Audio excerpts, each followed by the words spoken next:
let's say the dollar might never be the same, right? I mean, I think the biggest thing that's happened in the last 10 years in lots of ways, maybe longer, is when Europe, the US said, hey, Russia, those reserves that you thought were yours, they're not really your reserves. So what does that mean? It means the dollar or treasuries as a risk-free asset isn't so risk-free. It's not risk-free if you're Russian, and maybe if you're Chinese, you're like, it might not be risk-free either. And so I think we're entering in a world that's unknown, where people are going to struggle to figure out what is the reserve currency. The U.S. isn't going away, right? The dollar's not going away, but it's not going to be the sole place. And so I think you're going to see this hodgepodge of assets. Gold, certainly digital assets are going to be part of that bucket.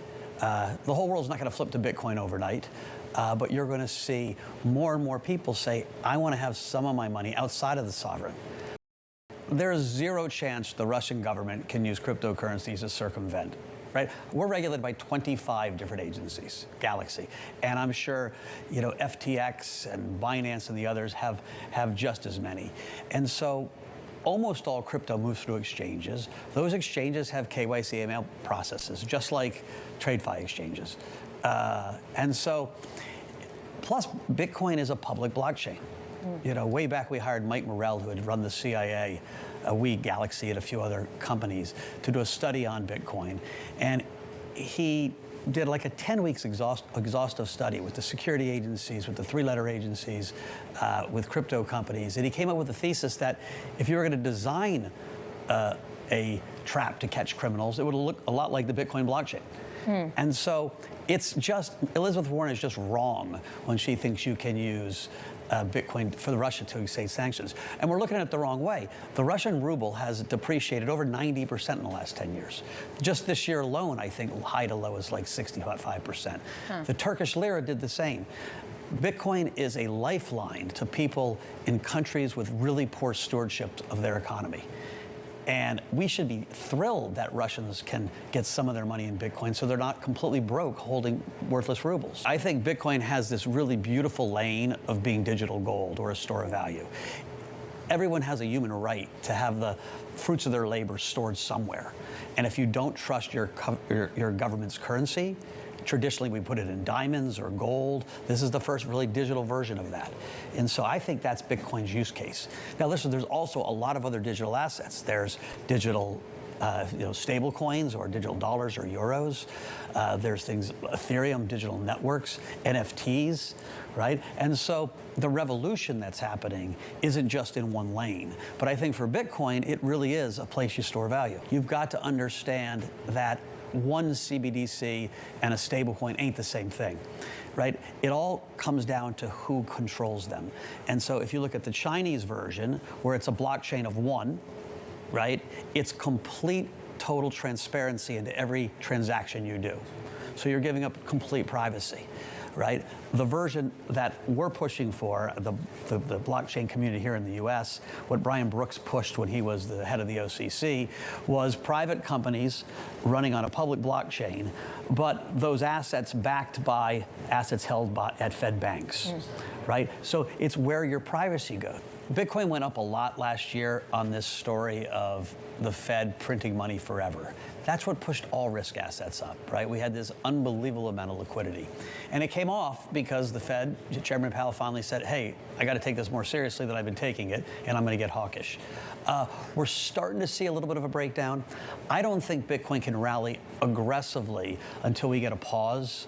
And I would tell you that because Bitcoin's a narrative story. It's bringing people into a community. There are 150 million people into that community. Most are staying in it.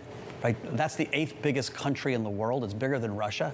So Bitcoin holders are a bigger country if you think it's sovereignty than Russia. But to bring new people in, it's hard when their house is on fire. And right now, if you talk to any investor, Chinese stocks are cratering, tech stocks are cratering. Their mindset isn't like, let me see where I can find more risk.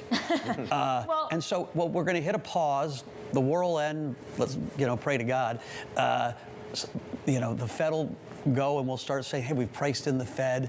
And once markets hit some equilibrium, I think you're going to see the narrative really take off. 5 years out, if Bitcoin's not at 500,000, I'm wrong on the adoption cycle, right? We see an adoption cycle that accelerates.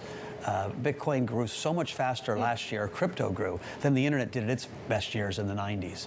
And so I see this going viral everywhere. If it's in the Mideast or in pension funds in the United States, all getting ready to participate. White males own most of the money in the world. And so I would tell you that you would expect any new technology to have a lot of them in it. What's more promising is if you look at people of color as a percentage of people who participate, it's higher in blacks, it's higher in Hispanics. When I look at young versus old, right, this is a generational move. I cheekily say I identify as Gen Z. It's because it's a revolution of young people who looked up and said, I don't like the way the world's looking. Right? I'm losing faith, I'm losing trust. And we see trust breaking down everywhere. And so I think if you looked at young versus old, there's a much bigger representation in young.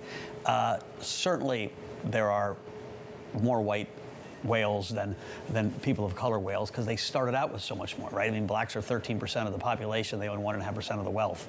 And so it would have been shocking if that was the difference. Well, crypto gives everybody equal access, right? Anybody can participate in the Bitcoin network. I don't need to have a certain level of wealth. I don't need to be in a private equity or a venture fund. I can go on and I can participate. I can build on it. I can invest in it. Same thing with DeFi, and quite frankly, same thing with NFT communities, right? What is the surprise to me this year is that NFTs have become the killer app of the blockchain. It's the first place we said, hey, we're using this outside of an experiment, outside of a sandbox. We're using it in real life. Artists are making money. Musicians are making money. Big brands are making money. And so I actually think it's the most exciting thing that's going on right now.